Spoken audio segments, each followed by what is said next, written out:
আপনাকে যদি বলা হয়, যে কোনো মানুষকে বলা হয়, ভাই আপনার জীবনের ব্যথা বেদনা কষ্ট দুঃখগুলো বলুন, আমরা প্রতিকার করার চেষ্টা করব।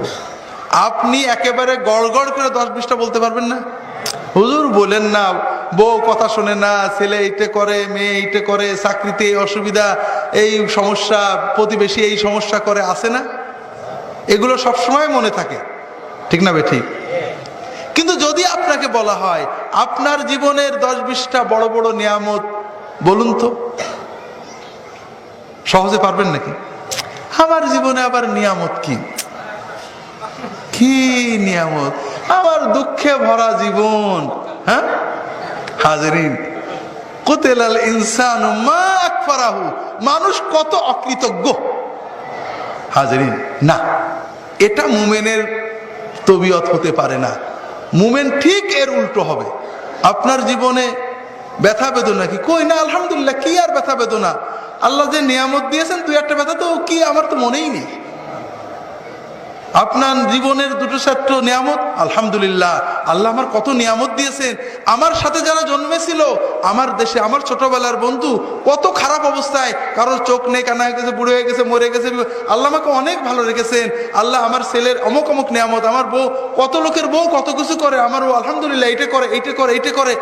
মুমিনের জীবনে নিয়ামত গুলো মনে থাকবে, কষ্টগুলো ভুলে যাবে। আর এই জন্য সবচেয়ে বড় ঔষধ হলো আলহামদুলিল্লাহ। হাজরিন, এই জন্য আপনাদের বলি, একটু জান ভরে মন ভরে আলহামদুলিল্লাহ বলা শেখেন, দেখবেন জীবনের কষ্ট অর্ধেক চলে যাবে, এমনি অটোমেটিক চলে যাবে।